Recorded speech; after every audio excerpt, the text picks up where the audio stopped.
Voilà. 1144 ans que la foire Saint-Martin accueille ses exposants. Une centaine de commerçants et d'artisans exposent durant 5 jours au parc des expositions de Pontoise. Et certains viennent de loin. Cet éleveur-producteur vient de Dordogne exposer son foie gras. Vous êtes plus nombreux ici que chez nous à l'heure actuelle. Nous, il n'y a plus personne en Dordogne. L'été, on vous reçoit, mais l'hiver, on est obligé de remonter dans vos régions pour trouver quelque chose. Pour voir. Voilà. Bon. Si vous voulez goûter, il en reste un peu. Eh bien oui, je veux bien. Allez, merci. D'autres en profitent pour trouver une visibilité. C'est le cas de Marion qui expose ses créations faites main. Par exemple, ici, vous avez plein de petites broches. Je pense que pour porter une petite broche, il n'y a pas d'âge. Porter sur un manteau, ça peut être très sympa. Le salon lui permet de rencontrer une nouvelle clientèle. Ça nous permet un petit peu d'avoir une vitrine sur l'extérieur qu'on n'a pas forcément, parce qu'Internet, c'est bien, mais il y a aussi beaucoup de personnes qui font aussi ça sur le net. Donc, puis ça permet aussi de rencontrer beaucoup de gens, beaucoup de clientèle, et ça, c'est important.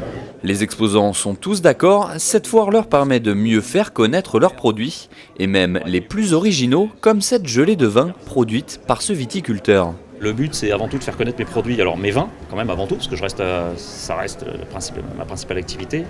Mais aussi, j'en profite pour montrer la gelée de vin, d'autant que la gelée de vin reste quand même un produit saisonnier.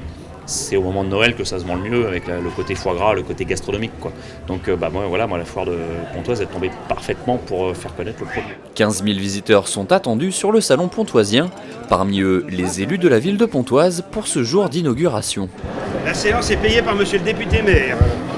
C'est lui qui m'a invité à m'asseoir. Pour le député maire de la ville, Philippe Houillon, c'est la diversité des exposants qui fait la réussite de cette foire. Il y a différents commerces. Il y a des gens qui viennent de province, il y a des producteurs. Depuis quelques années maintenant aussi, on fait venir quelques commerçants locaux, c'est-à-dire de Pontoise, qui viennent aussi exposer. L'idée, évidemment pour eux, c'est que le nombre de visiteurs soit aussi important que possible et que non seulement il y en a qui achètent directement, mais que des commandes soient passées à cette occasion de se faire connaître, de se faire identifier, etc. Cette année, les grandes traditions sont toujours présentes. Les amateurs de ginglet et de harengs seront servis. Tout le monde devrait manger au moins quelques harengs par an pour pouvoir comprendre ce que c'est. La foire et sa fête foraine devraient accueillir jusqu'à 100 000 visiteurs jusqu'au 12 novembre.